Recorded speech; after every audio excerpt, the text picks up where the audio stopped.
I've been married to my wife, Claire, for 7 years. We met in college, built a life together, and I thought we were solid. We weren't rich or flashy, but we had a home, a routine, and what I believed was a partnership based on trust. Lately, though, I noticed her behavior shifting. She was glued to her phone, texting at odd hours, and smiling at messages I wasn't part of. When I'd ask who it was, she'd casually brush it off with, "Oh, it's just a work friend." At first, I wanted to believe her. She's in marketing, which means late-night projects and plenty of networking. But there's a difference between professional banter and the way her face would light up every time her phone buzzed. One evening, I asked directly, "So who is this work friend?" She didn't hesitate. "His name's Alex. He's new. Just joined my team. He's funny, that's all." She said it so lightly, like I was paranoid for even asking. But then I noticed something odd. Her calendar on our shared laptop had entries that didn't match her usual work schedule. They weren't labeled meetings or calls like usual. Instead, they had vague titles like afternoon appointment or lunch meeting. Always during times I knew she was supposed to be free. I didn't want to be the insecure husband snooping around, but something in my gut told me to dig deeper. One night, after she went to bed, I opened her work calendar. Most of it looked normal. Client calls, presentations, deadlines. But tucked between them were entries at hotels downtown, not conference rooms, not event spaces, actual hotel bookings. The first one I saw nearly made me drop the laptop. It was a 2-hour block at a boutique hotel near her office. The calendar didn't say much, just the name of the place and the time, but why would she need a room there in the middle of the workday? I scrolled further back. This wasn't a one-time thing. Ow.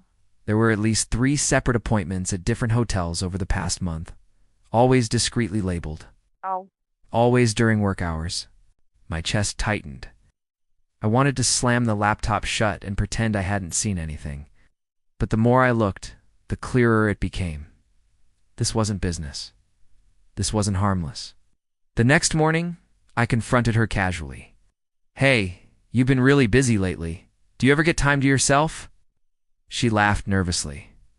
"Not really. Between work and home, I barely have a second to breathe." I nodded, but kept my mouth shut. I wasn't ready to show my hand yet. Instead, I decided to watch. If Claire thought she could lie to me, I'd let her dig her own hole a little deeper. Inside, though, I felt like my whole marriage was starting to crack. For the next week, I observed everything. When she claimed to be working late, I noted the time she left, the outfit she wore, and the way she suddenly started carrying a small overnight bag in her trunk. She never used to keep one there. She also grew more secretive with her phone. She'd turn the screen away if I walked past and even started taking calls in the bathroom. One night, I caught her giggling quietly while texting at midnight. When I asked, she said it was a group chat with her coworkers. But here's the thing. I know her coworkers. They're nice enough people, but none of them are the type to message at midnight, especially not for business. My gut screamed this was Alex, her so-called work friend. The final straw came when she told me she had a conference out of town for 2 days. Claire never mentioned a conference before. I asked where it was, and she gave me the name of a city 2 hours away. Something about the way she said it felt rehearsed. So, I did something I never thought I'd do in my marriage. I checked her bag. She left it in the hallway the night before her trip.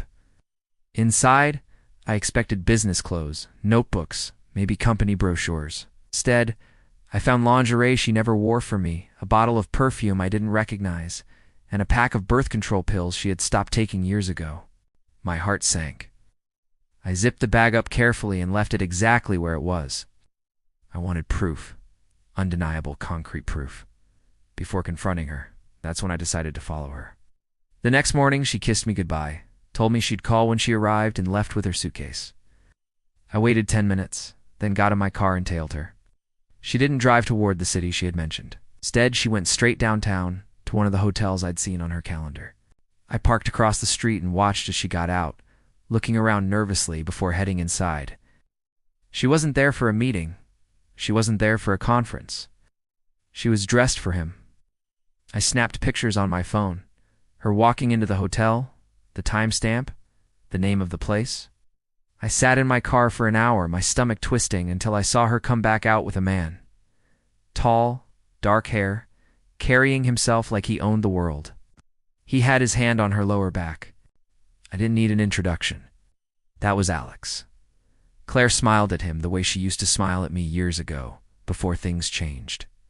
Watching them together made me feel like I'd been punched in the gut.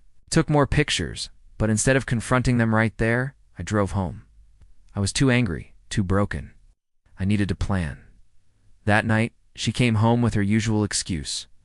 Oh, the conference was exhausting. I'm going to bed. She kissed my cheek like nothing had happened. I said nothing, but in that moment I knew. My wife was lying to my face. The hardest part wasn't discovering the truth. It was pretending I didn't know. Each morning, I woke up beside Claire, watching her go through the motions of being my wife, while carrying on with Alex behind my back.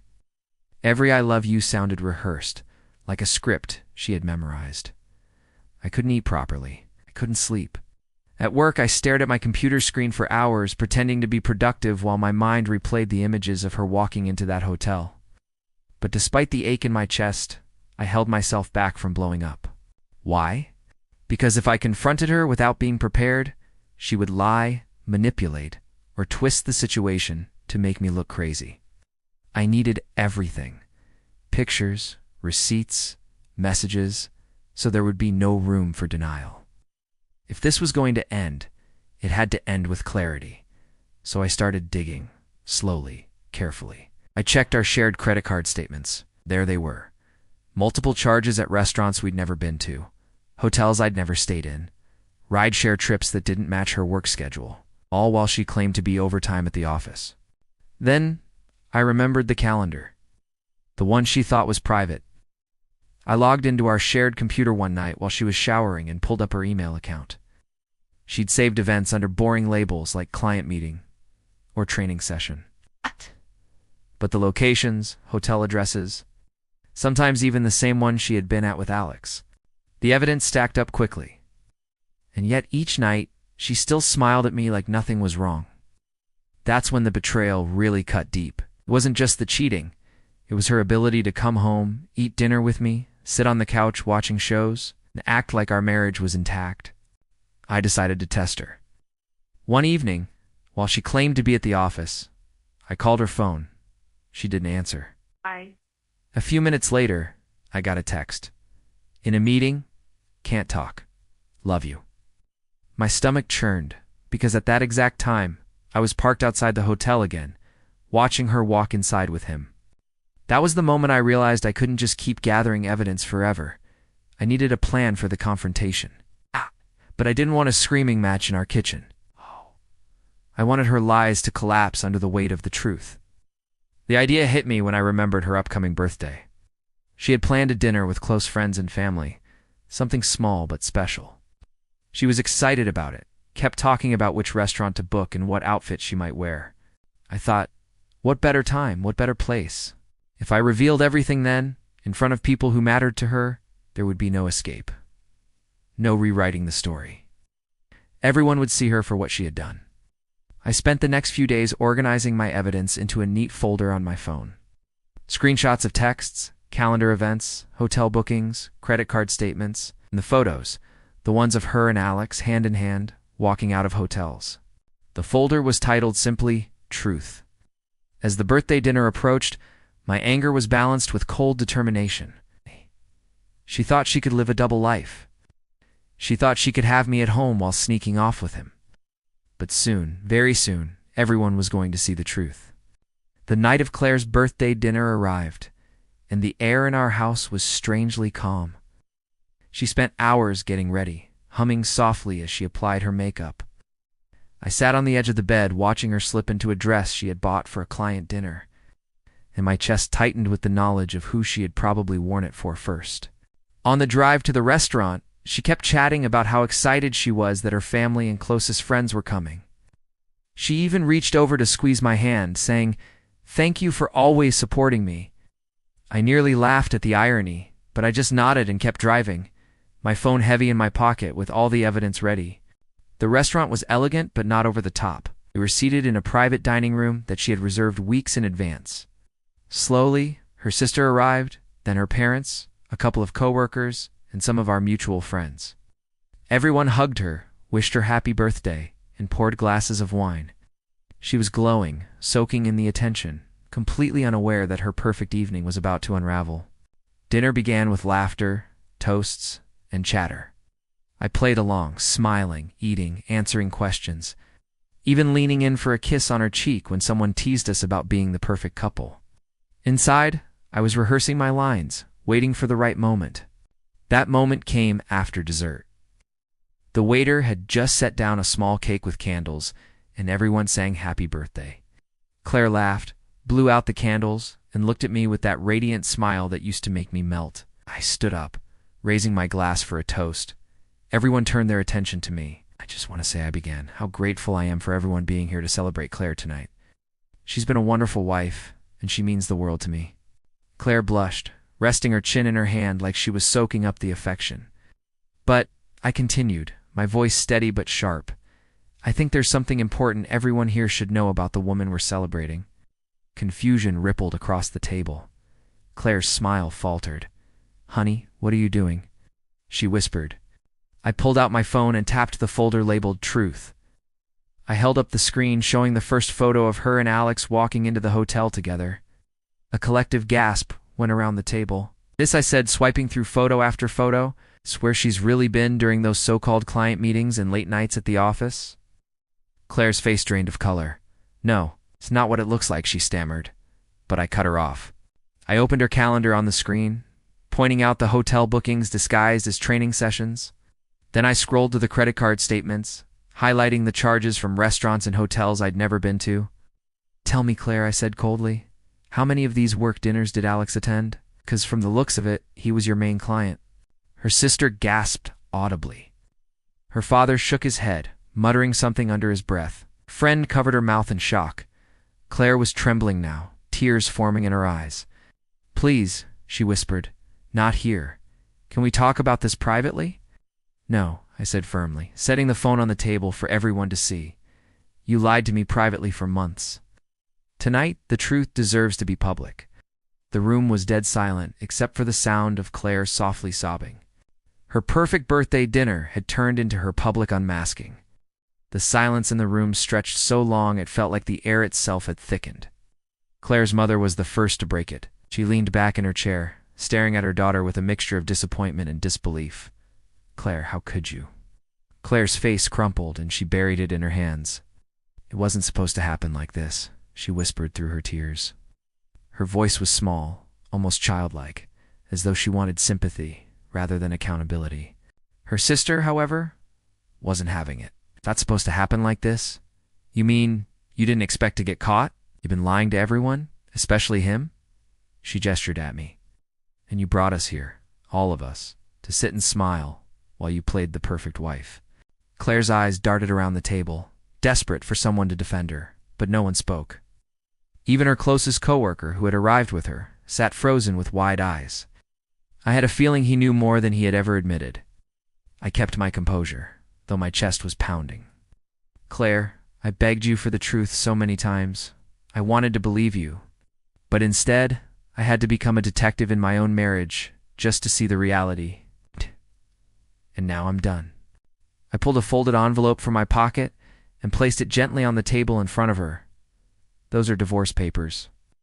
I wasn't sure I'd go through with it until tonight, but now I am. The words landed like a thunderclap. Claire's sobs grew louder, but her father shook his head and muttered, "Serves you right." He pushed his chair back and stood, clearly unwilling to sit in that room any longer. Her mother followed, leaving Claire to sink deeper into her chair. Her sister stayed behind, glaring at her. You deserve every ounce of this, Claire. You threw away something real for some cheap thrill. The waiter awkwardly entered at that moment, clearly unaware of what had unfolded, holding a tray of coffee. I waved him away. The tension in the air was unbearable, and I knew it was time for me to leave. I stood, tucking my phone back into my pocket. I'm going home to pack a bag. You can have the house for the night. Tomorrow, I'll be contacting my lawyer, and you can explain to him what you've been doing behind my back. Claire's head shot up, panic in her eyes. Please, don't do this. We can fix it. It was a mistake. I paused, staring at her one last time. A mistake is forgetting an anniversary. Mistake is losing your temper during an argument. What you did was a choice, Repeated choices. And you chose him over me every time. Without another word, I walked out of the restaurant, leaving behind a room full of stunned faces and a wife who had just destroyed the life we built together.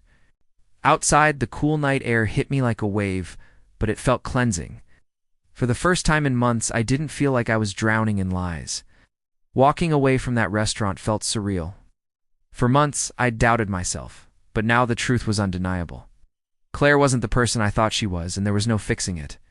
At home, I packed a bag in silence. Every folded shirt carried a memory, but they all felt fake now. By the time I zipped the suitcase shut, I wasn't mourning anymore. I was ready to move forward. Claire flooded my phone with apologies the next morning, promises to change, long paragraphs about being confused. But none of it included accountability. If I hadn't found her hotel bookings, she would still be lying. I didn't respond.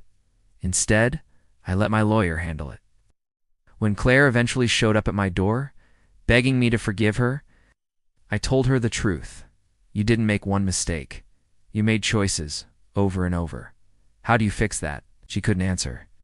The divorce was ugly, but when the evidence came out, the judge saw through her act. She walked away with far less than she wanted. It's been months now. I live in a smaller place, quiet but peaceful. My friends say I look lighter, freer. They're right, Claire once told me. He's just my work friend. But lies have a way of collapsing on themselves. When they did, I walked out. Not broken, but free.